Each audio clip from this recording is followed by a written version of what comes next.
The Black Order created 4 Avengers. Infinity War were seriously disappointing for comic fans.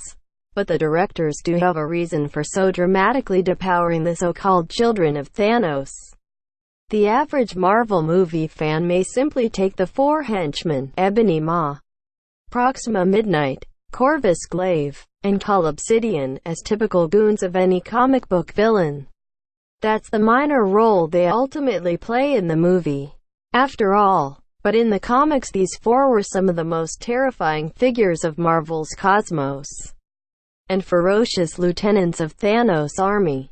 Thankfully, the director of Infinity War now explains why the comic book versions just wouldn't have worked for the movie. Related, Infinity War director confirms Hulk isn't afraid of Thanos even with all the ways that the movie was a dream come true for Marvel comic fans.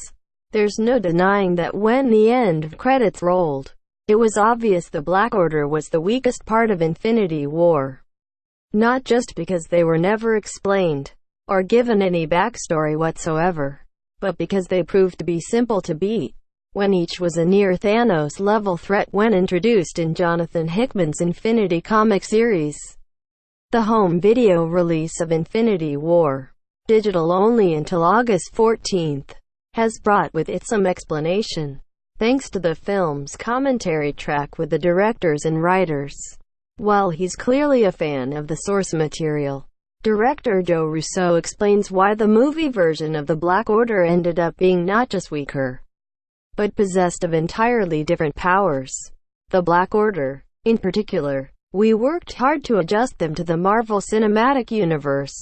In the Hickman run, I thought the characters were too powerful, and nobody wants the sub-villain to outshine the villain. And we adjusted their power sets so that they lined up in a way that was more interesting with our heroes. Which is why Ma is a wizard. He can control things on a molecular level. His second point is the more interesting one, since the resulting henchmen did end up directly opposing a member of the heroes, some more subtly than others. The cunning Ebony Maw went up against a fellow wizard in Doctor Strange. The hulking Cull Obsidian wound up battling well. The Hulk and the duo of Proxima Midnight and Corvus Glaive put their combat skills to work against Captain America's Secret Avengers first, and other warriors in the final battle. And what a coincidence!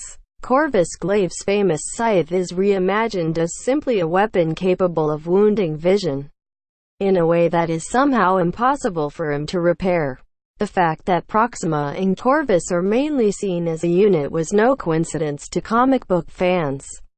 While Russo repeats his past comments admitting Infinity War was too crowded for backstories, he does seem to confirm that the pair of Thanos underlings were kept together as a nod to their deleted romantic history. There were earlier drafts of the script, I think, with the Black Order in a more stylized draft, where we did backstories for each of Themis. Ultimately the movie was getting too crowded, too hard to follow. In the books there's a backstory between Proxima and Corvus.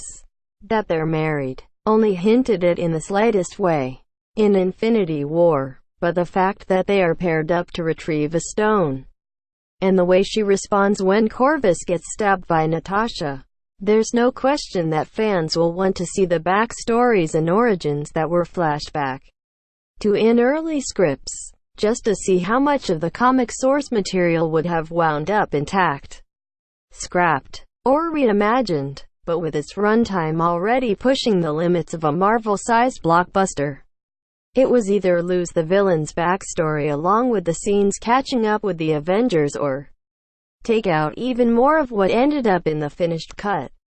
In the end, the result was a group of villains who felt as one note as they inevitably had to, posing only as much of a threat as they needed to for Thanos to snatch up one Infinity Stone after another, and keep the heroes busy until the plot crescendoed to its final Wakanda battle.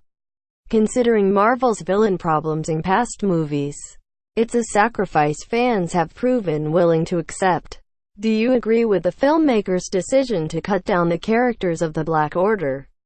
and shift their powers to make their encounters with the heroes entertaining?